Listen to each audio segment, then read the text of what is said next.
Hi, this is Steve Alcalde, Reference and Technology Librarian at Rogers Memorial Library, and this is I Bet You Didn't Know Your iPhone Could Do This, Part 2.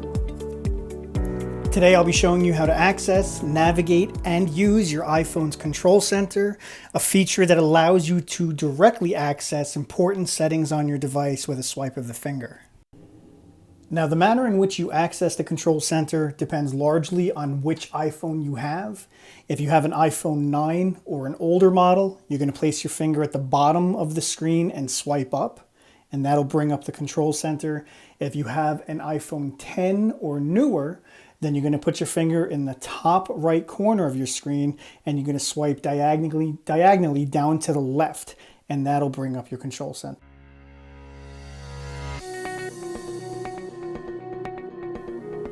So now I'm going to show you the different parts of the Control Center. So first thing we have to do is open it up. I have an iPhone 11, so like I said before, I'm going to put my finger in the top right corner of the screen. I'm going to swipe diagonally down, and there it is. Now, as you can see, there's a lot of different stuff happening here, but don't worry, we're going to go over each piece bit by bit. So now the first section we're going to talk about are the 4 icons in the top left corner of your screen.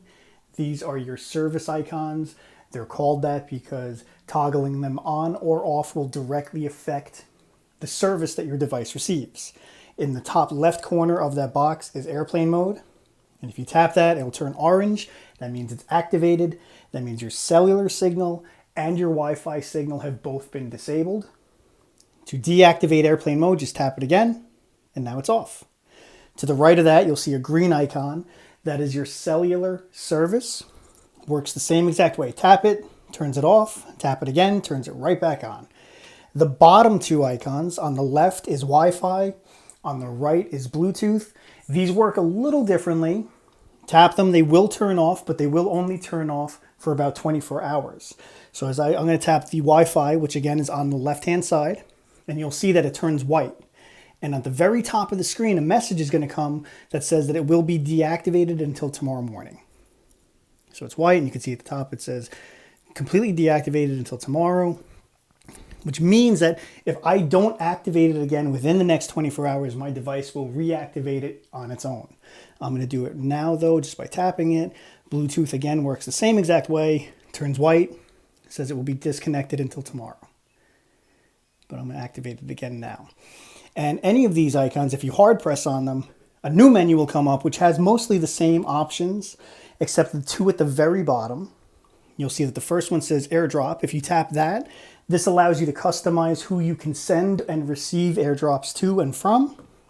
And then to the right of that, you can make if you use your device as a personal hotspot, this allows you to make your hotspot, your personal hotspot, available to other users. So if I tap on that, it makes it discoverable, which means if you're right next to me and if you're looking for a Wi-Fi signal and you bring up your Wi-Fi list, my phone will come up as one of your options.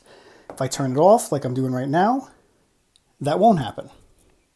Directly to the right of the service icons, you'll find the media player. This is just a way that you can quickly access any media that you tend to play often on your device, whether it's an audiobook. I listen to music a lot on my iPhone, so the music is usually typically queued up. If I press the play button, it'll start shuffling through my music library. I can go forward, I can skip songs, I can pause songs. Again, just a really quick and easy way to access media on your device. Directly below the service icons, you'll see 2 icons that are currently illuminated. That's because I have them both activated, and I'll explain why in a second. The first one is the rotation lock. If you have a preference of how you like your screen to be, whether it's vertical or horizontal, when you have it in that position, tap this, it'll illuminate, that will activate it, and your screen will lock in that position regardless of how you hold your phone. To the right of that, you'll see a moon icon that's illuminated. That is the Do Not Disturb icon. And what that will do is it will prevent you from getting any notifications of any incoming messages, whether it's email, a phone call, text message, whatever the case may be. If you have this turned on, you will not get notification. You'll still get the text message or the phone call. It's not like turning off your Wi-Fi or turning on your airplane mode. These messages will still come in. Anything incoming will still come in. You just won't get notification of it. And the reason I have mine turned on at the moment is for the sake of making this video. That way it's not getting inundated with any text messages or emails while I'm recording my screen. Below those two icons, you'll see a rectangle that says screen mirroring. And this is a way that you can project what is on your device up onto a television. But it's a little bit more involved. It's a little bit more complicated. So we're actually going to save that for a future video. To the right of those, you'll see two long columns, one of which has a sun icon within it, and the other has headphones. Respectively, these are the brightness and volume controls of your device. And they're very simple to use. You just place your finger on top of it, and you can move it up and down until you find the level that you're comfortable with. You can also hard press on either one of them, and it will make the bar larger and easier to manipulate. That works for both of them, although when you do it with the brightness, again, it makes the bar larger, so it's easier for you to use, but it also gives you more options at the bottom. You can activate or deactivate dark mode on your device. You can activate or deactivate night shift, which will change the color tone of your screen based on your location and the time of day. It's just for the sake of helping your eyes strain less. To the right of that is True Tone. Again, you can activate or deactivate it, and what that does is it will manipulate the color tone of your screen based on the surrounding light of the room or location that you're in. Now at the bottom of the control center, you'll find the customizable part, and this is where you can add or remove icons for tools that you might use more often than others. It's just a way of making things that you need more often more accessible. I have a calculator on mine. I can just tap that and it opens up my calculator.